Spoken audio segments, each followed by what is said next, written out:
I'm Christian Chiller. Welcome to my podcast, an enthusiastic ramble through whatever has taken my interest the past week or so. Expect technology, games, history, travel, geekery, and as always, much, much more.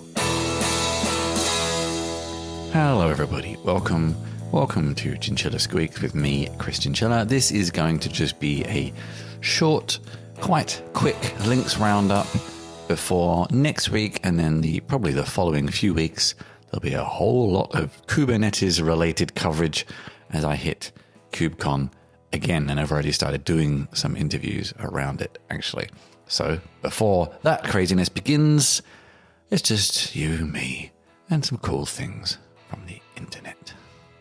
First, in the craziness of AI everywhere at the moment, here's one you might not have predicted from Hackster.io.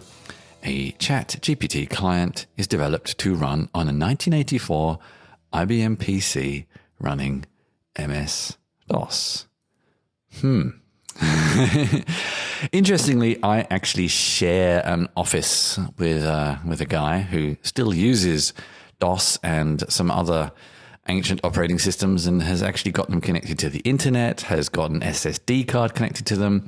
But I often walk in on him playing Doom or Quake in about 3 frames per second. But still, the fact he does it is kind of cool. And this is something similar. And it actually follows a fairly similar trajectory in that the hacker has to get it to run slowly.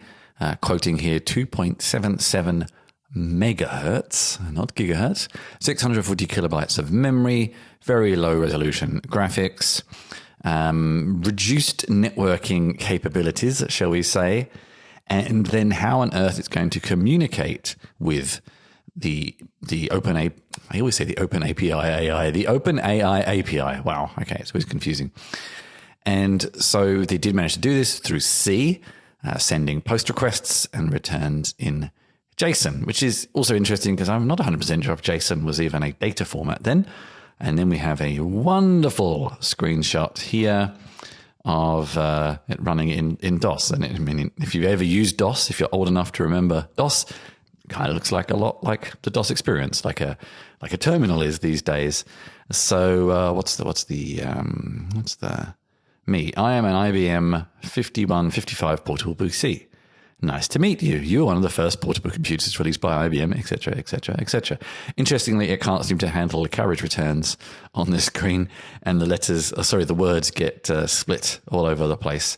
And ChatGPT also gets the specs of the computer wrong, but still fascinating. No real point to it, but still, why the hell not? On the subject of old things, here's another one from the Internet Archive, the Internet Arcade, web-based library of arcade, coin-operated video games from the 1970s to the 1990s, emulated in JSMAME.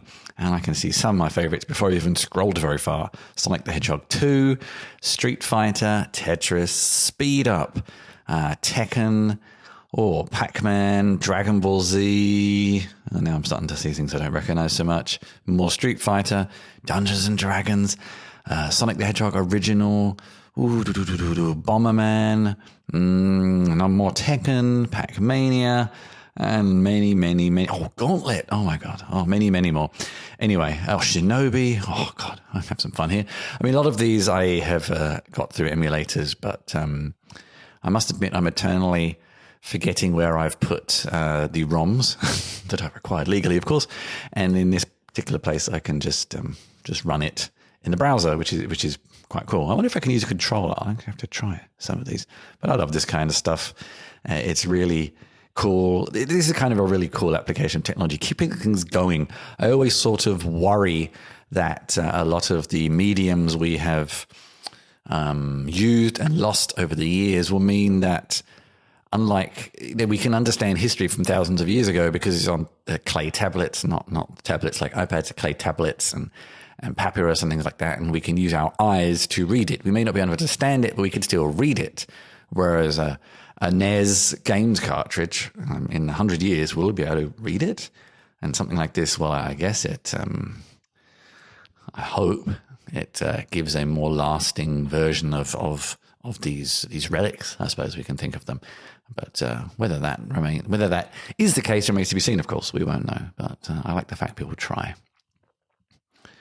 Finally, in my links for the week, this is from ZDNet, from Jack Wallen. It's time for open source users to open their wallets. I think the little subtext says it all, really. History has shown that open source users prefer their software free of charge. But that's a problem for a lot of companies trying to keep the lights on. This is something that you see increasingly so, especially now that things are tightening in the tech world, that a lot of companies released open source projects just because they had some VC money, and then as the backers want their money back, they have to find ways to monetize it, and then you annoy your users, and et cetera, et cetera. And people have got kind of used to just getting things for free and just assuming that someone somewhere was paying for it. And now, increasingly so, that person is the user, just your normal user. And especially on desktop operating systems like Linux, those users often don't want to. And this article digs into that. And some of the companies that tried to monetize open source in this much more direct way and constantly meeting resistance. And this goes from small indie developers to big, well-known open source companies annoying their users on a fairly regular basis by wanting them to pay. And I think users sometimes being quite selfish and forgetting that people, infrastructure, etc., cost money too. And how to get that balance right. The article doesn't really go into much details of solutions, but does do quite a good way of presenting the problem. Anyway, if you have any ideas on a solution, I mean, there's a lot of people you could contact, but maybe contact me, and you can find more of my details at christianschiller.com. So then a little bit from me. One article, I have a couple of others in process, but one article detailing the day that I accidentally locked myself out of the house and had to try and figure out how I could work on my phone all day and how difficult that was. So you can read that on Medium.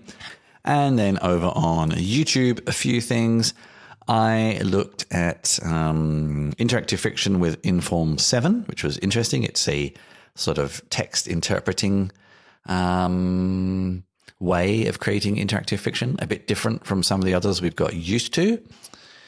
I looked at GitHub Blocks, a new in preview feature from GitHub that kind of adds dynamic blocks, almost like CMS used to do, to your GitHub page.